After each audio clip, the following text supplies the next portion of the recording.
આરુભાઈ માછીમારી કામ કરે છે. આના દરિયામાં જે માછીમારી કરતા આપણા જેટલા ભાઈઓ છે એમાંથી એક ફારૂકભાઈ પણ છે. બરોબર ને? એની સાથે કેટલા લોકો માછીમારી કરતા છે અત્યારે? લગભગ 200 સવા 200 હશે બધી નાની અત્યારે માછીમારીની સિસ્ટમ અત્યારે તો કેવાય છે અમે નાના પાઘડિયા માછીમાર છે કે સડવારી હોય એમાં આપણે એન્જિન ના હોય છે. ભાઈ તમને એટલે કે માછીમાર ભાઈઓને જે પ્રશ્ન છે આ કંપનીના કારણે ફેલાતા પ્રદૂષણથી તમને લોકોનો જે પ્રશ્ન છે એ શું છે? તમારો પ્રોબ્લેમ શું છે? આપણે છે ને પેલા જે માછીમારી કરતા હતા ને આપણને માછી રોજની છે ને 2200-2300 ની માછીમારી આરામથી મળી જાય. રૂપિયાની વાત કરો? રૂપિયાની સાહેબ, એક દિવસની. અત્યારે સાહેબ એ જે કચરું ફેંકે છે ને, અત્યારે જે કેનાલ વાળું જૂનું જ કચરું છે સાહેબ, આનું ટાટાનું જે એ કચરું ફેંકે છે ને સાહેબ, એનું આસ્તે આસ્તે ઈ બધું જ જાય છે. અત્યારે જે જે દરિયાની ભરતી થતી હતી ને સાહેબ, એ અત્યારે 2 કિલોમીટર બંધ થઈ ગઈ હવામાં. આટલું કચરું ફેલાઈ ગયું છે. હવે ઈ કચરું સાહેબ છે ને, હવે આગળ જેટી બનાવી, એ 4 કિલોમીટરની લાંબી જેટી બનાવી. હવે ઈ કચરું આમાંથી વેચશે.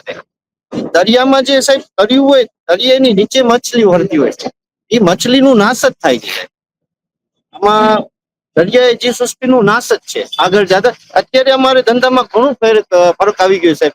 જે 2300-2400 ની અમને મચ્છી મળતી હતી, અત્યારે 500 ની નથી મળતી સાહેબ. આટલું ફરક આવી ગયો. અગર જો આ પાઇપલાઇન ચાલુ કરશે, દરિયામાં જે પાઇપલાઇન ચાલુ કરશે, તો સાહેબ દરિયાએ જે સૃષ્ટિનું સાવ નાશ જ થઈ જશે. અમારું રોજી રોજગાર સાવ છીનવાઈ જશે. બધા છે બરોબર કે સાહેબ એમાં ઘણું ફરક આવ્યો છે. એમાં ઘણું ફરક આવ્યો. આ જે જેટી બનાવી એમાં ઘણું ચેરિયા ઝાડ તોડી નાખ્યા છે સાહેબ. દરિયાના પાણીમાં પેલો ધંધો નાખીને હા, એ મારા ભાઈ છે. ઈ સાહેબ આટલું રીબડી દરિયામાં આવી ગઈ છે કે તમને જે કહું છું ને 2 કિલોમીટર દરિયાને પાણીમાં આવી ગઈ. રીબડી છે ને, ઈ છે આપણે 13 થી 14 ફૂટ લાંબુ આપણે જે બાંબુ નાખીએ ને, એ અંદર વહી જાય, પછી દરિયાનું તળિયું આવે છે. આટલી રીબડી આમાં આવી ગઈ. હવે એ જ રીબડી આગળ આવશે. જે પાઇપમાંથી જે રીબડી આગળ આવશે સાહેબ, તો દરિયાનું જે તળિયું છે એ નાશ થઈ જશે. એમાં છે દરિયાઈ જીવસૃષ્ટિ આખું નાશ. તમારે તો પેલા તમારો વિડીયો ચલાવો અમને ધમકી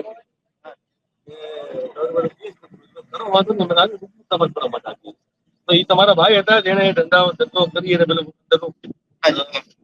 પાણીમાં જે દેખાડો તમારા ભાઈ હતા.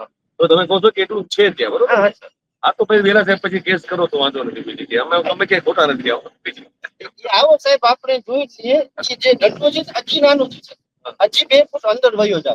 હજી 2 ફૂટ અંદર વયો જશે. એટલે તળિયા અને પાણીમાં જે તળિયું છે દરિયાનું, એ તળિયાની ઉપર એટલો બધો આ વેસ્ટેજ કચરો, 40 ફૂટ કેમિકલ્સ નો વેસ્ટેજ કચરો એટલો બધો જામેલો છે કે જેના કારણે તમે જે ધંધો નાખો છો તો એ ધંધો અંદર વયો જાય છે. તળિયું હજી નીચે છે. હજી નીચે છે. આ એ જ કહું સાહેબ કે આ જેટલી બન છે ને, તો પછી આખું જે દરિયાનું તળિયું છે ને, એ આખું નાશ થઈ 2-5 કિલોમીટર સુધી. એમાં કોરલ છે સાહેબ, ટોટલ દરિયા જીવસૃષ્ટિનો નાશ જ થશે આમાં. અમારું રોજગાર છીનવાઈ જશે સાહેબ. શું your take last word, last word on this live. પછી આપણે સ્થળ ઉપર જઈ રહ્યા છીએ. સ્થળ ઉપર જઈએ છીએ.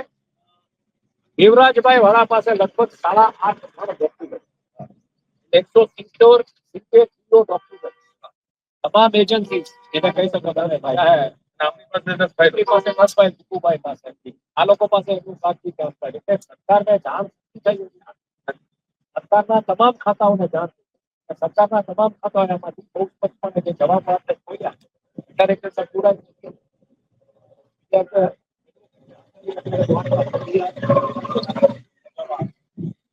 એને જે બધા ડોક્યુમેન્ટ બધું કર્યું તેમાં ક્યાંય કોઈ સર્ટિફિકેશન બહુ ક્લિયર મુદ્દો છે કે સરકારને જાણ થયા હોવા છતાંય એટલે સુપ્રીમ કોર્ટ, ગુજરાત પરમિશન હોવા છતાંય ક્યાંયથી કોઈ જવાબ મૂળભૂત રીતે આમ જોવા જશે તો આ ટાટા ગ્રુપની લેગેસી થઈ રહ્યું છે. બીજું, નિલેશ પેલાએ જે ધમકી આપણને આપી દિલીપભાઈને આપી, તો હવે ગઈકાલે આપણે ત્યાં હતા ઓખાપટી, અને ત્યાંથી આપણે જે મેં મારા ફેસબુક ઉપર મૂકેલા કમેન્ટ આવી, જેમાં એક કમેન્ટ બહુ ઇન્ટરેસ્ટિંગ છે. વિશ્વાસ ઠક્કર નામના એક નેચરના ફોટોગ્રાફર છે, એની કમેન્ટ છે, તપાસ કરજો ગાગા પક્ષી અભયારણ્યની હાલત કેવી છે, એક સમયે ઘોરાડ પક્ષી અભયારણ્ય હતું, હવે શું છે. એટલે હવે જો આ ગાગા પક્ષી અભયારણ્ય વિશે આ લોકો પાસે કોઈ વિગત હોય તો લેશું આપણે, ક્યાંય આપણે કોઈ હશે તો પૂછશું. પ્લસ એક બીજી એક નેવલ ઓફિસરની કમેન્ટ આવી છે કે અહીંના વાઘેરો અને ટાટા વચ્ચેના સંઘર્ષના અમે પણ ક્યારેક સાક્ષી રહ્યા છીએ. એક naval officer, retired naval officer Manan Bhatt, petty officer હતા, જેમને બાલાકોટ એર સ્ટ્રાઇક ઉપર આખી બુક લખી છે, એમની પણ કમેન્ટ આવી. તો ક્લિયરલી આ કોઈ આજકાલનો સંઘર્ષ નથી. અંદર તમે જુઓ જમશેદજી ટાટાની મૂર્તિ છે, પ્રતિમા છે, ઇન્ડસ્ટ્રીયલ આર્કિટેક્ટ, બરાબર છે, અને આ વિસ્તારને આખો ટૂંકમાં જીવંત કરી દીધો. પણ અત્યારની પરિસ્થિતિ જોતા ટેકનોલોજી આવતા સ્થાનિકોને નોકરી નથી મળતી, નોકરીઓમાં પણ સમસ્યાઓ છે, એ વાત આવી. એ આપણો મુદ્દો નથી, આપણો મુદ્દો તો પોલ્યુશનનો છે. પણ જ્યારે તમે ઓટોમાઇઝેશન લઈ આવો છો, મેન પાવર ઓછો કરો છો, તો પોલ્યુશન અને એમાંય જયારે તમારું ટોટલ પ્રોડક્શન નું 60% માંથી 40% કેમિકલ વેસ્ટ છે. હવે ઓલું જે રાત્રે ચીમની વાળું કહો છો એ શું છે? દિવસે એટલે એક મિનિટ, એક વાત પૂરી કરી લઉં પેલા. એટલે ઈ જે 40% વેસ્ટ જે ડમ્પ થાય છે, એને તમે ટ્રીટ કેમ ના કરો ટેકનોલોજી? અને આજે આખી દુનિયામાં વેસ્ટમાંથી બેસ્ટ, એટલે માની લો કે કચરાના ઢગમાંથી જો એનર્જી પ્રોડ્યુસ કરવાની વાત થાય તો આ કેમિકલ વેસ્ટ. કેમિકલ વેસ્ટ તમે ડેફિનેટલી સારી રીતે કંઈક ટ્રીટ કરીને એનું કંઈક કરી શકો. મને નથી ખબર કઈ દિશામાં ને કઈ રીતે, પણ જયારે બેટરી ડ્રીવન બધું છે, જયારે બધું ટેકનોલોજી ડ્રીવન છે, તો તમે એ ટેકનોલોજી લઈ આવીને વેસ્ટને ટ્રીટ કેમ ન કરો? એટલે આ બધા પ્રશ્નો છે. અને નિલેશ વેદાએ જે ધમકી આપી હતી ગુજરાત રિપોર્ટર દિલીપભાઈને, જે આરએફઓ છે, રેન ફોરેસ્ટ ઓફિસર નિલેશભાઈ પેલા, હવે આ બહુ સ્પષ્ટ થઈ રહ્યું કે આ બધી જે વાત આવી રહી છે કે એની જવાબદારી બહુ ચોક્કસપણે ફિક્સ થાય છે ફોરેસ્ટ ડિપાર્ટમેન્ટની ને ફોરેસ્ટના આવા અધિકારીઓ. હવે આમાં શું થયું છે એ તપાસનો વિષય છે, અને એ ડેફિનેટલી આપણે નિલેશભાઈ વેદાને જઈને પૂછ્યું છે કે તમે કેમ આ વિડીયો હટાવવાનું કીધું જ્યારે તમારી પાસે આ સત્તા નથી? તમે કેમ એફઆઈઆર કરવાની ધમકી, તમારી પાસે આની કોઈ સત્તા જ નથી? સારામાં સારા વિગત નિષ્ણાતોને આપણે વાત કરી છે, એનો અભિપ્રાય લીધો છે, એ લોકોએ બહુ સ્પષ્ટપણે કહ્યું કે રેન્જ ફોરેસ્ટ ઓફિસરની આ સત્તા જ નથી. તો આ શું કામ થયું છે? આ બહુ ઇન્ટરેસ્ટિંગ. અને જ્યારે આપણે આ વિસ્તારમાં આવ્યા છીએ તો ઘણી બધી વાતો આપણી પાસે આવી રહી છે, બરાબર છે. વીજના થાંભલા જે રીતના લાગવા જોઈએ, જે આખી લાઈન એક પાસ થાય છે 20 કિલોમીટર દૂર, અને ઈ જે હઝાર્ડિયસ છે, તો ટીઆરપી ગેમ ઝોન જેવો કે સુરત જેવો કોઈ કાંડ આ વિસ્તારમાં ગામડાઓમાં થયો, એની જવાબદારી કેવી?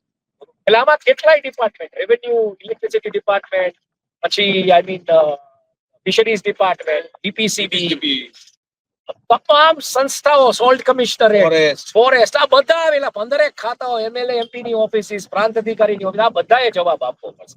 અને આપણે ચોક્કસપણે બધા પાસે જવાબ લેવા જવું છે. એવું નથી કે જે તે ગામના સરપંચો છે એ જવાબદાર છે, કારણ કે દીપુભાઈ સવારે બહુ એક ઇન્ટરેસ્ટિંગ વાત કરી છે. ભીમરાણામાં જે સરપંચ એની સાથે કંઈક સેટિંગ કરી નાખવું કરી લે, ત્યાં તળાવ પ્રદૂષિત છે, બરોબર, આપણે ત્યાં જઈએ છીએ. એટલે આ બધા ખાતાઓને ભાયા ઉઠકોણે કર્યા, કેવી રીતના કર્યા? અને ટાટાની આ લેગેસી ટાટાએ આ વિસ્તારમાં એનું જે આખું જે સીએસઆર નું આમ છે, એનાથી અહીંયા હેલ્થની ફેસિલિટીઝ ક્રિએટ કરી છે, કુવાઓ રિચાર્જ કર્યા છે, આ બધું કર્યું. એની બદલે આખું આપણે કીધું. એટલે આઈ થિંક હવે દેવરામભાઈને તમે જો તો જે ક્લાયન્ટનો પ્રશ્ન છે એના ઉપર વાત કરી છે આપણે રાત્રે. હા, એટલે એ તમે પૂછી શકો છો. પણ